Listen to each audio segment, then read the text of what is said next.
Lodwa tajba, insellmulkom jiena Lien U jiena Claire? Le, stenna, jiena Alice? u jiena Reġina tal-Qlub mela. Iva. Kif qed taraw il-bisna tal-okkażjoni llum biex. Speċita. Lien ħafna ħjar minni b'dal-qlub kollha u dal-karti. Anki inti għandek qalba. Iva, u jiena għandi l-Alice hawnhekk nistgħu nurriwu ilhom mhux vera u t-tepot jagħtaw. Eżatt. U dawk huma affarijiet importanti ħafna fil-ktieb, dawn il-qlub sewwa. U te.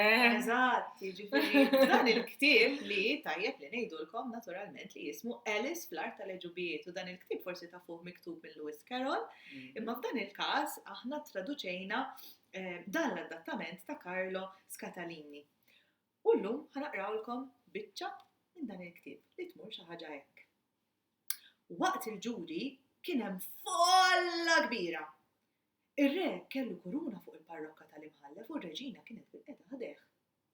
Il-fenek l-abjad kellu trumbetta u parċmina irrumblata f'ideh. Qudiemhom kien hemm il-gwardjan tal-qlub maqbud fil-berlina u massess minn 2 soldati. Fuq il-mejda kien hemm blat bil-pasti, kienu jidhru tajbin.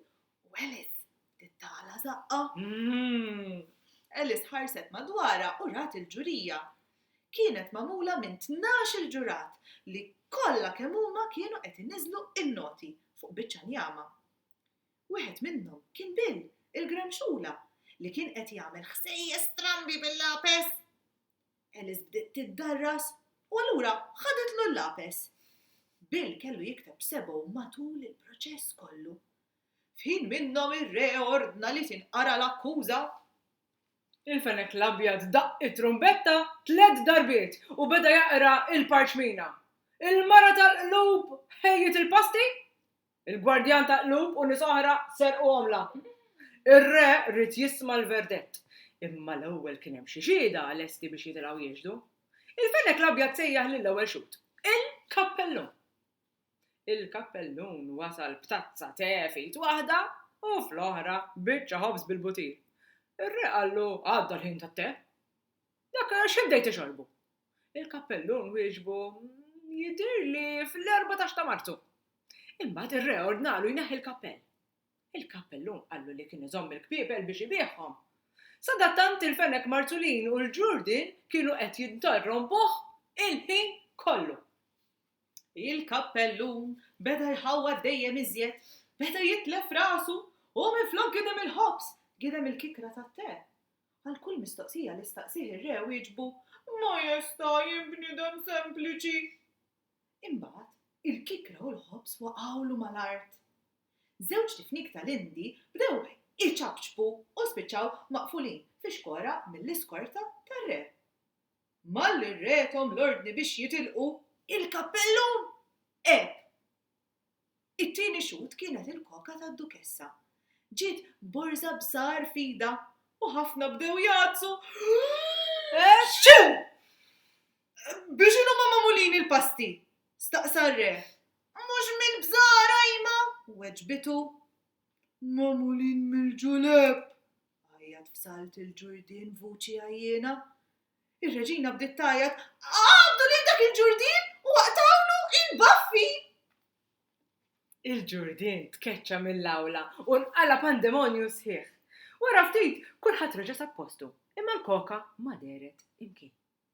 Ir-re qabdu ġieħ ta' ras. L-reġina qalilha ix-xut li jmiss interroga ħint. U dak il-ħin il-fenek l-abjad kompla jaqra mill-parċmina u qal li x-xut li kien imiss kienet Alice.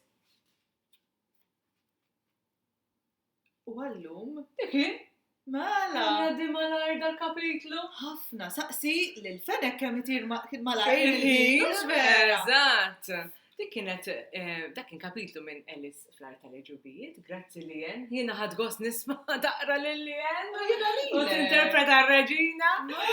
U tajb li ngħidulhom Lien il-semmija tagħna li dan il-ktieb għandu ħanurikom ftit wara kull kapitlu espressjonijiet, wil, idjomi li tistgħu titgħallmuhom u tużawhom fil-kitbiet kreattivi tagħkom. Ekku. U barra minn hekk, forsi Ħafna lob. Sinjura Reġina tista' turihom ftit xem. Nirringrazzjak tal-unur. U hawnhekk tistgħu taraw kemm tistgħu tagħmlu lob differenti u għalhekk mhux ħadkunu biss qegħdin taqraw b'mod passiv imma anki hekk b'mod attiv billi tagħmlu xi ħaġa barra milli taqraw. Eżatt, u issa s-sajf li għennu Ekku. U fis-sajf, jekk fix-xitwa nġibu l-iskuża li ma tantx ikollna ċans naqraw, fis-sajf żgur li għandkom ċans taqraw ħafna. U tistgħu tilbsu hekk. Intom ma taqraw. Tar-Reġina jisbaħ naħseb. Ma nafx li jridu Li jridu tistgħu tilbsu tal-kappellum, jew tal-fanek. Grazzi, nispera li ħadtu gost, jiena Claire. U jiena li Saħħiet!